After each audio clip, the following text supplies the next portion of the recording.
তারা সন্তুষ্ট থাকে, আর কোরআনের পক্ষের লোকদের উপরে তারা বিরোধিতা করে। আল্লাহ তাআলা বলেন, শোনো, এই কোরআনের বিধান না মানা পর্যন্ত কোনোদিনও তোমরা জান্নাতে যেতে পারবে না। শুধু তাই নয়, এই কোরআনের বিরুদ্ধে, এই কোরআন ব্যক্তি, পরিবার, সমাজ, রাষ্ট্রীয় জীবনে প্রতিষ্ঠার সংগ্রামে যারা অংশগ্রহণ করবে না, কোরআনকে যারা প্রচার এবং প্রতিষ্ঠার জন্য চেষ্টা সাধনা করবে না, আমি আল্লাহ রাব্বুল আলামিন শুধু নয়, আমার রাসূল নিজে কিয়ামতের দিন এই লোকদের বিরুদ্ধে আমার আদালতে মামলা দায়ের করবে। এখন বলেন তো, যদি বিশ্বনবী কারো বিরুদ্ধে আল্লাহর আদালতে মামলা দায়ের করে, ওই লোকটার কি আল্লাহর কাছে নাজাত পাওয়ার কোনো উপায় আছে নাকি? আছে? দুনিয়ার কোন নেতার ক্ষমতা আছে সেই দিন তাকে বাঁচায় দেওয়ার?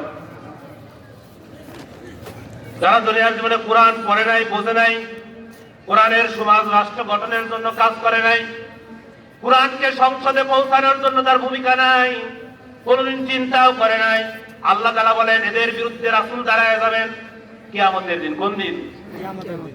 আল্লাহ রাসূল কি বলবেন? ১৫০০ বছর আগে আল্লাহ তাআলা এই কোরআনের মধ্যে জানিয়ে দিয়েছেন, ওয়াকালার রাসূল ইয়া রাব্বি ইন্না কওমি ইত্তাখাযু হাযাল কুরআনা মাহজুরা। রাসূল সেদিন ডেকে বলবেন, হে আমার রব, ইয়া রাব্বি, আমার প্রভু, ইন্না কওমি ইত্তাখাযু হাযাল কুরআন, এই যে আমার কওমের মধ্যে, আমার উম্মতের মধ্যে, জাতির মধ্যে এই সব লোকদের ধরেন যারা কোরআন পড়ে নাই, কোরআন বোঝে নাই, কোরআনকে প্রতিষ্ঠার জন্য কোনো কাজ করে নাই। রাসূল যখন তাদের বিরুদ্ধে দাঁড়িয়ে যাবে, ওই আদালতে, ওই ট্রাইব্যুনালে তাকে বাঁচানোর মতো কোনো নেতা সেদিন পাওয়া যাবে? তাহলে যারা আপনারা কোরআন জানে না, হাদিস জানে না, এরকম নেতাদের পিছনে দৌড়ান সকাল বিকাল, হিসাব করে নাই, আপনাদের কোন দিকে নিয়ে যাচ্ছে আপনার নেতারা? সারা জীবন নেতাও ইসলাম জানে না, আপনাদেরও জানায় না, বরং ইসলামের পক্ষে যদি যেতে চান তাহলে বলে ও সব ধর্মের নামে ব্যবসায়ী। যারা কোরআনের কথা প্রচার করে এদের বিরুদ্ধে আরো তারা ফতোয়াবাজি করে। অথচ 14 গোষ্ঠী 3টা সূরা, সূরা ফাতিহা, ইখলাস, আর আমাদের বিপক্ষে চলে যায়। চলে যাবেন নাকি? কোরআন যেটা বলবে সেটাই আমরা বলবো। কোন নেতা খুশি হলো আর বেজার হলো এটা দেখার আর সময় তো এমনি পরিবর্তন হয়ে গেছে। আগে তো বক্তা দাওয়াত করার আগে অমুক নেতার কাছে পারমিশন নিতে হবে, থানায় যোগাযোগ করতে হবে, ওই নেতাকে সভাপতি, ওই নেতাকে সেক্রেটারি, এরকম কত কিছু ছিল না? সেই পরিবেশ কি আর আছে? আল্লাহ সেটা বাতাসে উড়াইয়া দিয়েছে। এজন্য বলি আলহামদুলিল্লাহ। আমি অল্প সময় আলোচনা করবো, যেহেতু আমার সময় সব সময় কম সময় আসলে কোরআন বোঝানোর মতো সম্ভব না। কোরআনকে সংক্ষিপ্ত সময়ে বোঝানো সম্ভব না, একটা আয়াতে অনেক সময় লাগবে। তো সংক্ষিপ্ত আকারে যতটুকু বোঝা যায়, বোঝানো যায়, আল্লাহ যেন ততটুকু এলেম আমাদের দেন এবং এরকম কথা যেন মুখ থেকে বের করে দেন। বলেন আমিন।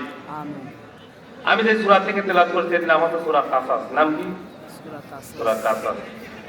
সূরাটা রাসূলুল্লাহ সাল্লাল্লাহু আলাইহি সাল্লামের মাক্কি জীবনে নাযিল হয়। এই সূরাটা কোরআনের 28 নম্বর সূরা, 20 নম্বর পারায় আছে। কোরআনে মোট এই সূরার মোট 9টা রুকু আছে। কসস মানে কিসসা, কাহিনী, গল্প, ঘটনা। আজকে আপনাদের আমি কিসসা শোনাবো, ঘটনা শোনাবো। কোন ঘটনা? কোরআনের ঘটনা।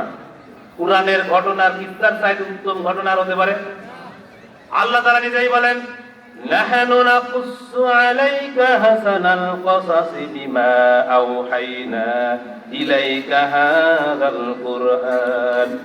হে নবী, আমি আপনাকে ওহীর মাধ্যমে এমন একটা কিসসা জানিয়ে দিয়েছি, এমন কিছু কিসসা আপনাকে শোনাচ্ছি যা আপনি জানতেন না।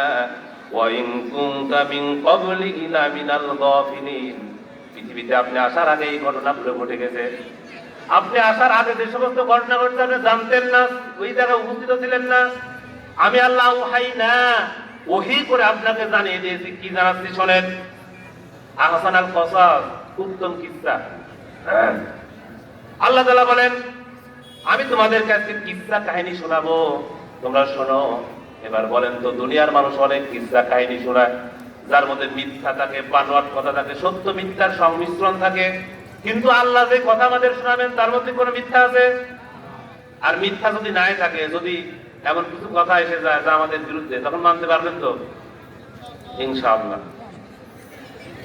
আল্লাহ বলতেছেন, আমি যা বলেছি, ওমান আসদাকু মিনাল্লাহি কিলা, আল্লাহর চাইতে সত্যবাদী আর সত্য কথা কেউ বলতে পারে না। সময় সংক্ষিপ্ত, এবার সরাসরি চলে যাই। আল্লাহ তাআলা প্রথম আয়াতে বলতেছেন তাসিম মিম। তাসিম মিম এর অর্থ একমাত্র আল্লাহই ভালো জানেন। এই অর্থ আর আল্লাহ তাআলা কাউকে জানান নাই, জানার জন্য চেষ্টাও করা দরকার নাই, আল্লাহ নিষেধ করেছেন। আমি বলি এটা কোরআনের ক্যাটালগ, প্যাটার্ন। ওই যে আমরা যার যার বাটন ফোনে আমরা একটা লক দিই নে, ওই যে দেয় সেই জানে, আর যাকে জানানো হয় সে জানে, তাছাড়া কেউ কি জানে? আল্লাহ জানে। এটা যে কোরআনের লক করে দিয়েছে, এটা আল্লাহ ছাড়া কেউ জানে না এর অর্থ, এবং এর পিছনে অর্থ তালাশ করাও নিষেধ করা হয়। এইরকম এই অক্ষরগুলোকে বলা হয় হরফে মুকাত্তাত, বিচ্ছিন্ন অক্ষর। কুরআনুল কারীমের 29টা সূরার আগে এইরকম বিচ্ছিন্ন অক্ষর রয়েছে। আর কুরআনুল কারীম শিখার জন্য আরবি হরফ পড়া লাগে। আরবি হরফ 29টা সূরার আগে এইরকম বিচ্ছিন্ন অক্ষর কি মিম। আল্লাহ তাআলা শুধু এই সূরাতেই দিয়েছেন না, সূরা বাকারার শুরুতে বলেছেন আলিফ লাম মিম।